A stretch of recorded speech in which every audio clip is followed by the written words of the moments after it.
I remember the night as if it were carved into my skin. The air was heavy, the walls of our house too thin to muffle the sound of anger. My sister's voice cut through the silence like a blade, sharp and venomous. She was older, stronger, and her temper was the kind that left bruises long after the marks faded. I tried to defend myself, but the moment her hand struck my face, I knew resistance was useless. She was the golden child, untouchable.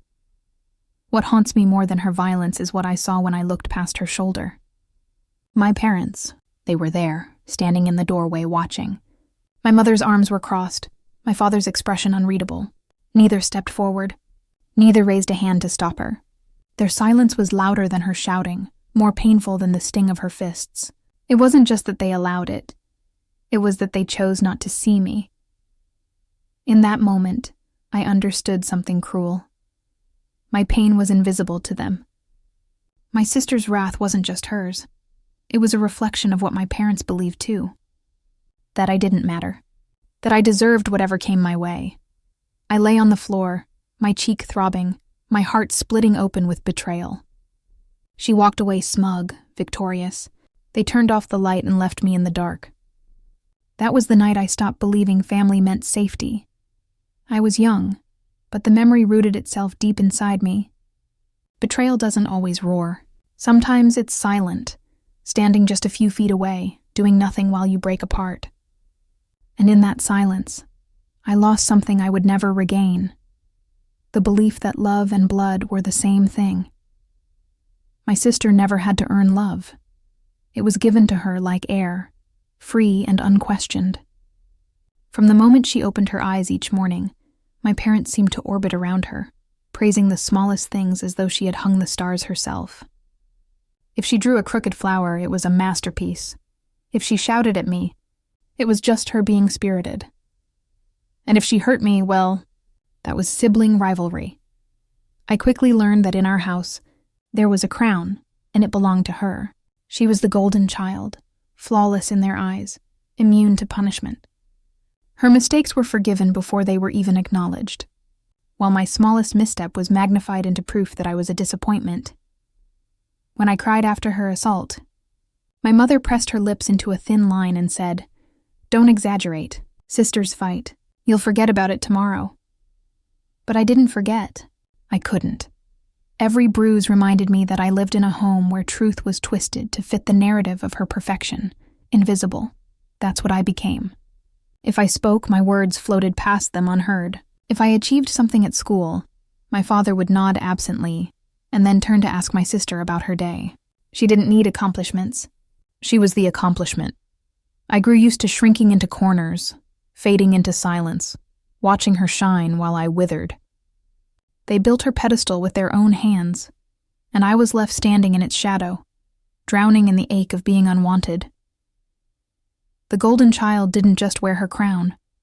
She wielded it like a weapon. And every time she struck, I realized that my family's love wasn't missing. It had simply never been meant for me. Time has a way of dulling the sharp edges of pain, but some wounds never truly heal. They only learn how to hide beneath the skin. As I grew older, the bruises faded. But the memory of my sister's assault and my parents' silence lingered like a shadow that followed me everywhere. My sister, of course, flourished in the spotlight they created for her. She strutted through life with the confidence of someone who had never known consequence. Reckless spending, broken friendships, failed jobs, none of it mattered. Each mistake was swept under the rug, paid for with my parents' money and excused with their endless justifications. To them, she was still the chosen one, their pride, their treasure. I, on the other hand, learned to survive in silence. While she lived extravagantly, I worked small jobs after school, saving coins in secret, determined never to need them. My parents noticed, but they mistook my independence for rebellion. To them, I was ungrateful, distant, even selfish for not joining in the worship of their golden child. Nights were the hardest.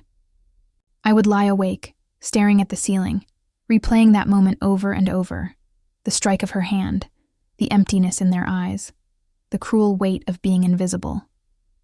That memory was no longer just a scar. It became the foundation of who I was, I trusted no one easily, and I built walls high enough that even kindness struggled to climb over them. Yet, in that quiet suffering, I found a strange strength. While she wasted her youth chasing attention and indulgence, I was slowly building something far more valuable: resilience. Every insult, every silence, every betrayal was a lesson. They had broken me once, but I was already learning how to rise in ways they could never imagine. It happened on a night that should have been ordinary, a family dinner at a crowded restaurant. The air smelled of roasted spices and laughter drifted from the tables around us. For a moment I thought maybe, just maybe, we could pretend to be a normal family. But I should have known better. My sister lived for audiences, and that night she had one. With her glass of wine in hand, and her voice pitched just loud enough for the nearby tables to hear, she began telling stories, half-truths twisted into mockery, each one designed to make me the punchline. She laughed at my clothes, my job, even the way I spoke. The strangers around us chuckled politely, not realizing they were clapping for cruelty. I felt the heat rise to my face, shame burning through me like fire. I looked to my parents, silently begging for them to stop her. Instead, my mother giggled along, and my father raised his glass in approval. Their betrayal was casual, effortless, an old habit too deeply ingrained to break. Finally, I couldn't hold it in any longer. My voice shook as I told her to stop, to respect me just once. But instead of silencing her, my parents turned on me. "Don't ruin the evening," my father snapped. "Why must you always cause drama?" My mother's eyes narrowed with the same coldness I had known my whole life, and that was the moment, the breaking point. I stood, hands trembling, the laughter of strangers still echoing in my ears. I looked at them all, the family that was supposed to protect me but only ever tore me down. And I swore under my breath, one day, you'll regret everything you've done. That night something inside me snapped, and another part of me finally woke up. The night of the restaurant humiliation became the line I could no longer step back from. For years I had swallowed their cruelty, convinced myself that if I endured a little longer, maybe things would change. But as I lay awake that night, staring at the cracks in my ceiling, I realized the truth.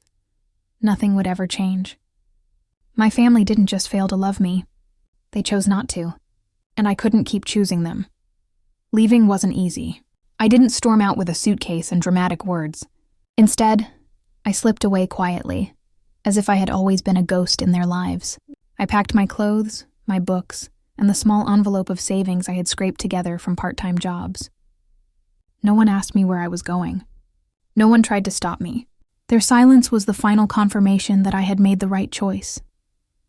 Life outside their walls was both terrifying and liberating. I rented a cramped room above a noisy bakery, where the smell of bread clung to my clothes. I worked 2 jobs, studying during the day and waiting tables at night. Every dollar I earned was proof that I didn't need their approval to survive. Every step I took away from them felt like breathing fresh air for the first time. But independence carried its own loneliness.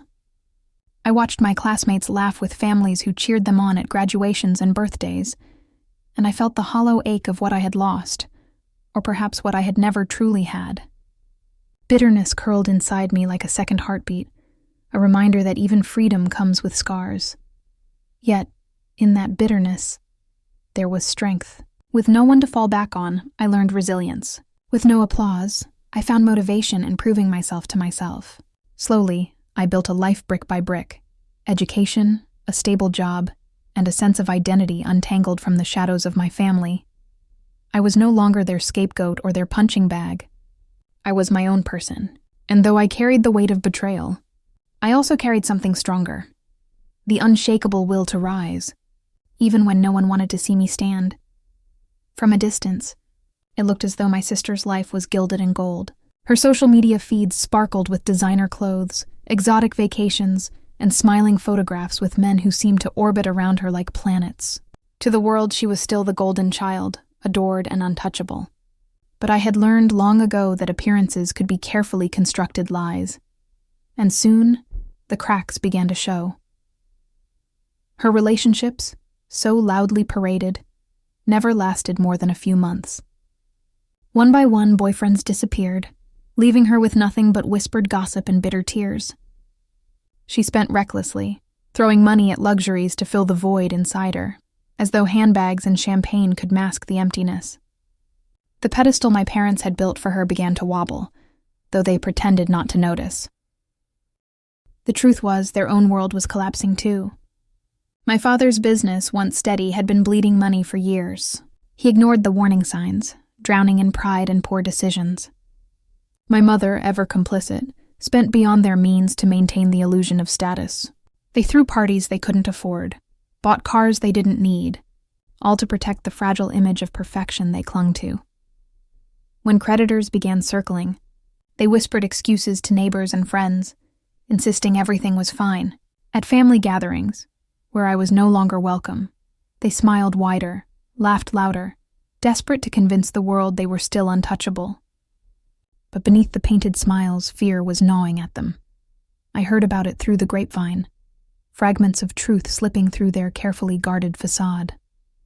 The sister who once mocked me now scrambled to find someone to save her. The parents who once looked through me now faced the reality of their own blindness. The irony wasn't lost on me. They had built their kingdom on denial, cruelty, and favoritism. Now, piece by piece, that kingdom was rotting from the inside, and though I wasn't there to witness it firsthand, I could almost picture it, the golden crown slipping, the walls collapsing, and the silence they had once used against me now echoing in their own lives. The end didn't come with a single blow. It came like a slow, suffocating tide that finally swept everything away. My parents had lived for years as though their wealth was endless, as though the rules of the world bent in their favor. They had grown arrogant, convinced that the pedestal they placed my sister on was indestructible. But money doesn't forgive pride, and debts don't disappear just because you ignore them. It began with small whispers, late payments, calls from creditors that went unanswered. My father insisted it was nothing more than temporary setbacks. My mother smiled for the neighbors and carried on shopping, pretending their world was still intact. My sister, oblivious or unwilling to care, demanded more. More money, more luxuries, more attention. She didn't know how to live without excess, and they didn't know how to tell her no. Then came the repossession notice. The grand house that had been their symbol of superiority, the one with gleaming floors and a gate meant to keep people like me out, was no longer theirs.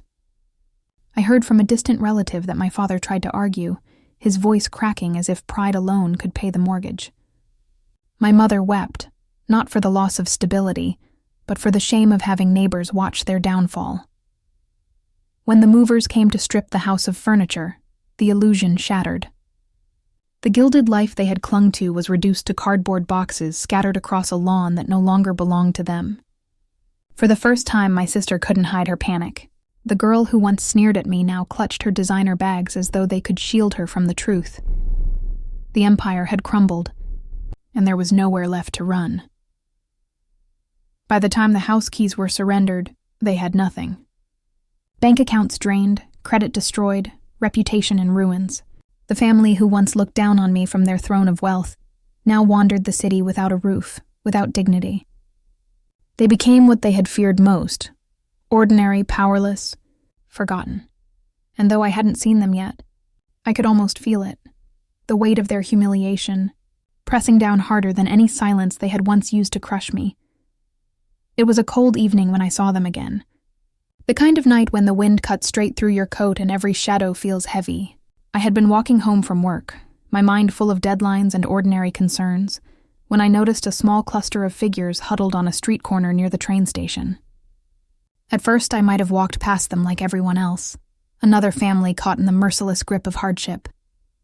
But then I looked closer, and my breath caught in my throat. It was them. My parents sat side by side on the pavement, their clothes wrinkled and worn, faces lined not just with age but with defeat. My mother's once perfectly styled hair was tangled, streaked with gray she could no longer hide. My father's proud posture was gone. His shoulders slumped, his gaze fixed on the ground as though even eye contact had become a burden. And next to them, half turned away, was my sister. She was thinner now, her once glossy skin dull, her expensive jacket ripped at the sleeve. She kept her eyes low, avoiding mine, as though shame itself had forced her to shrink. For a moment, I froze. A storm of emotions collided inside me. Anger, grief, even pity. This was the family that had broken me, the people who had turned their silence into a weapon, who had cast me into the role of an outsider in my own home. And yet, here they were, reduced to nothing, sitting in the very shadows they had once thought themselves above. When my mother finally looked up, her eyes widened in recognition. She whispered my name, her voice cracked and raw. My father's lips trembled, and for the first time in my life, I saw him stripped of pride. "Please help us," he said, barely audible. The words cut deeper than I expected. All those years I had begged for their help, their love, their protection, and they had answered me with silence. Now the roles were reversed.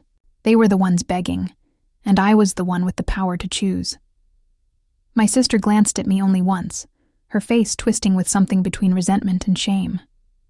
She didn't speak. Perhaps she couldn't. Perhaps she still believed she was above asking me for anything. I stood there, heart pounding, torn between two instincts. Part of me wanted to turn away, to let them taste the abandonment they had served me for years. Another part whispered that walking away would chain me to their cruelty forever. That mercy, not revenge, was the truest proof that I had finally broken free. The city moved around us, indifferent to our history, to our pain. But in that moment, time seemed to stop. I was no longer the child they had silenced. I was the one who had endured, who had survived. And now, I was the one they needed. For a long moment, none of us spoke. The noise of the city swirled around us, horns blaring, footsteps rushing past, conversations drifting like distant echoes. But inside our little circle, there was only silence. The same silence that had defined my childhood, the same silence that had cut deeper than fists or words. But this time, I was not a child. I would not be silent. "You watched her hurt me," I began, my voice low but sharp, trembling with years of buried rage. "You stood there while she assaulted me, and you said nothing. You looked right at me, your own child, and did nothing." My mother's lips quivered. "We didn't know." "Don't you dare lie," I snapped, louder now. A passerby glanced at us, but I didn't care. "You knew. You saw. You chose her over me every single time. You laughed with her, defended her, protected her, while I was left bleeding, inside and out." My father finally raised his eyes, and in them I saw something I had never seen before. Fear. Not the fear of me, but the fear of truth. The kind of truth that strips you bare. We thought she would change. We didn't want to break the family apart. The bitterness in me boiled over. The family was broken the moment you decided I was disposable. The moment you decided silence was easier than love. My mother began to weep openly, covering her face with her hands. "We regret it now. We see it now." I laughed bitterly. "Now? When you're homeless, bankrupt, and begging in the street? Now it's convenient to remember the child you abandoned?" Out of the corner of my eye, I saw my sister shift, finally looking up at me. Her eyes burned with defiance, not remorse. "Don't act like you're innocent," she spat. "You left us. You cut us off. You think you're better than us just because you got lucky." Her words struck like old wounds reopening. But instead of breaking me, they hardened me. I met her gaze, steady and unflinching. "No, I'm not lucky. I'm strong. Strong because I had no one. Strong because you and our parents gave me no choice but to fight for myself. And I survived in spite of you." The silence that followed was heavy, suffocating. My parents wept, their bodies shaking. My sister turned away, jaw clenched, refusing to admit fault. But I had finally spoken every word I had carried for years. The venom that had once poisoned me was gone, poured out into the night air, and in that moment, standing before their broken forms, I realized something powerful. They no longer had the power to define me. Their silence had once destroyed me, but my voice had rebuilt me. I stood there in the cold, staring at the family who had once been my entire world, now reduced to shivering bodies on a cracked sidewalk. The years of pain, the bruises that never healed, the silence that had carved itself into my soul. All of it came rushing back. Every instinct screamed for me to walk away, to leave them in the same darkness they once left me, to let them taste abandonment as bitterly as I had. But another part of me, a quieter, steadier part, rose above the rage. I had built my life from nothing.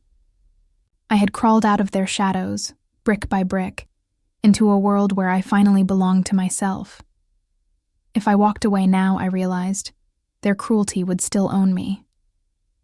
I didn't want to be chained to that anymore. I took a slow breath, then reached into my bag. From it, I pulled the groceries I had bought on my way home: a loaf of bread, some fruit, a bottle of water. My mother's eyes widened as I knelt and placed them gently in front of her. My father whispered a hoarse, "Thank you." His pride cracked beyond repair. But when my sister reached for the food, our eyes met. I held her gaze, steady and unflinching, and spoke words I had waited my whole life to say. "This doesn't erase what you did. None of it. I won't pretend it never happened. I'll give you food, but you will never again have power over me. Not through fear, not through shame, not through silence." Her lips parted as though to speak, but no words came. For the first time, I saw something that looked almost like defeat flicker across her face. I straightened, my heart heavy, but strangely light at the same time. They wanted more. Shelter, money, a place back in my life. But I couldn't give them that. Not because I was cruel, but because I was finally free. Forgiveness, I realized, wasn't about them at all. It wasn't about excusing what they had done, or pretending the past hadn't happened. Forgiveness was for me. It was the key that unlocked the last chain tying me to their betrayal. By choosing mercy, not blind acceptance, but mercy on my terms, I chose freedom.